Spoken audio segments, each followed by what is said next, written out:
भक्ति का एक ही अर्थ होता है, उनका सहारा संग रखना। जीवन में कितनी भी बुरी परिस्थिति आ जाए, कितना भी दुख तकलीफें आ जाए, पर इतना याद रखना कि वो है ना मेरे साथ, लगा देंगे पार, कर लेंगे पार, पर उनका साथ नहीं छोड़ेंगे।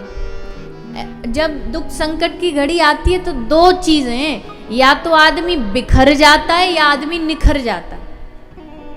बिखर जाएगा, बिखर के क्या होगा, भगवान से भरोसा उठ गया, अरे भगवान भगवान कुछ नहीं होता, हमने तो इतना भरोसा किया था इन पे, ने तो हमारा ये गड़बड़ कर दिया, छोड़ो इनको, ले जाके गोपाल जी जमुना जी में गंगा जी में बहाया है, विसर्जन कराए, टूट गया, भगवान से अलग हो गया। पर एक यह कि दुख संकट की घड़ी आई तो भरोसा और मजबूत हो गया कि तुम नहीं संभालोगे तो कौन संभालेगा, तुम बाह नहीं पकड़ोगे तो कौन पकड़ेगा। और ऐसी मजबूती जिनके हृदय में आती है ना, वही भक्त बनते हैं, उन्हीं की भक्ति सार्थक होती है, श्रेष्ठ होती है। तो भगवान का सत्संग, भगवान की कथा दुख नहीं खत्म करती, पर ताकत देती है, शक्ति देती है। कल महाभारत की कथा सुनी आपने, बताओ पांडवों के जीवन में कम दुख थे क्या?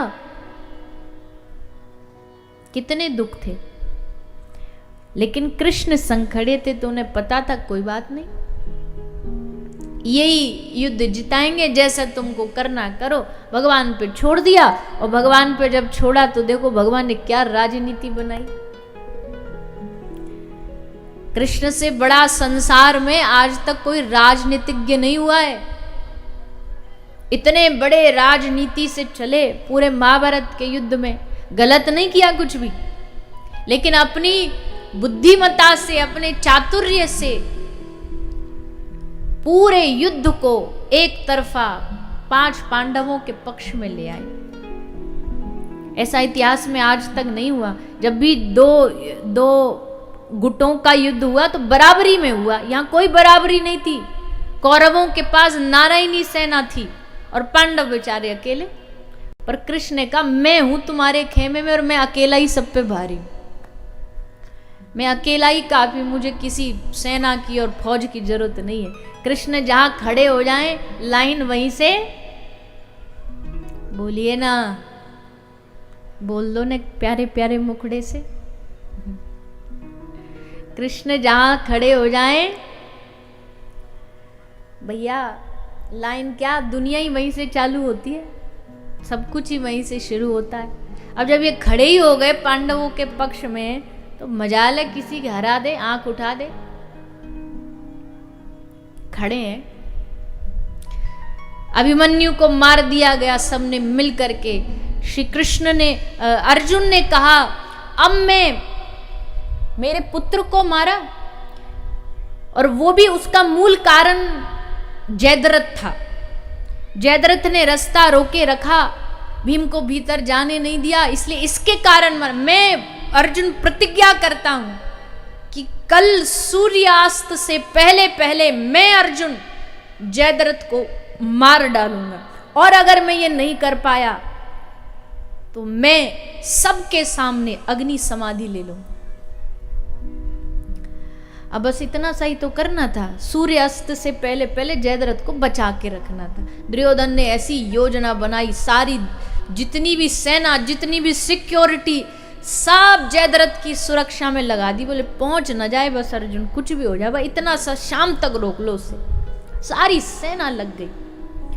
अर्जुन आए, अर्जुन ने युद्ध चालू किया सुबह से, और युद्ध करते करते करते सबको हराते आगे बढ़ रहे हैं, कोशिश कर रहे हैं, पर इतनी भारी सुरक्षा के अर्जुन भी पार नहीं कर पा रहे। देखा सुबह से मध्याह्न, मध्याह्न से संध्या, संध्या से सूर्यास्त होने का समय आ गया, और अभी तक तो अर्जुन कहीं पहुंच ही नहीं पाए। अर्जुन समझ गए कि आज तो हम गए, और जब गए तो कुछ करना नहीं, बस ऐसे कृष्ण की ओर देखा।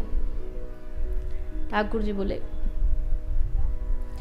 और जैसे भगवान ने कमान संभाली, भगवान ने नजर ऊपर ऐसे दृष्टि करी, दृष्टि ऊपर जैसे श्री प्रभु की गई तो सूर्यास्त हो गया, सूर्य अस्त हो गया। और जैसे सूर्य अस्त हुआ, अब तो महाराज कौरवों में आनंद की लहर दौड़ाई, दुर्योधन नाच उठा, बोले आनंद आ गया, मजा आ गया, कुछ करना भी नहीं पड़ा, और अब देखो खुद मरेगा, ये खुद अग्नि समाधि लेगा। और जयद्रथ खुश, दुर्योधन खुश, और जैसे बिल में से चूहा निकल आता ना, वैसे जहां छुपा था वहां से दुर्योधन उसे पकड़ करके बाहर ले आया जयद्रथ। बोले आज अब हो गया काम, अब तो ये इसकी समाधि देखेंगे, अग्नि समाधि देखेंगे। दोनों आ गए बाहर, सामने आके खड़ा हो गया जयद्रथ। दुर्योधन ने कहा लो अब चलो, लगाओ भैया आग वाग लगाओ, कुछ इसकी तैयारी करो, बाण चलाओ, अग्नि प्रज्वलित करो। अर्जुन ने कहा ठीक है, हमने प्रतिज्ञा करी, हम करेंगे। और अर्जुन अग्नि समाधि लेने को तैयार हुए ही कि तभी श्री कृष्ण ने कहा रुक जा, तसल्ली रख, हम हैं ना, हम खड़े हैं ना। और भगवान ने दृष्टि करी फिर से आसमान की ओर, आकाश की ओर, और जैसे दृष्टि करी तो भैया सूर्यास्त तो हुआ नहीं था, भगवान ने बादलों को कह दिया था थोड़ी देर ढक दो सूरज को। जैसे दृष्टि करी, कहा हटो, बादलों को हटाए, और जैसे बादल हटे फिर से सूर्योदय हो गया, दिख गया, अस्त हुआ ही नहीं था। तो फिर से सूर्य दिखा, और जैसे दिखा भगवान श्री कृष्ण ने जोर से कहा अर्जुन ये रहा सूर्य, ये रहा तेरा धनुष बाण, और ये रहा जयद्रथ। तुरंत अर्जुन ने बाण निकाला और जयद्रथ का सर धड़ से अलग कर दिया। अब बताओ, जो अपने भक्त के लिए इतनी सारे प्लानिंग करने को तैयार हो, उसको कौन हरा सकता है दुनिया में?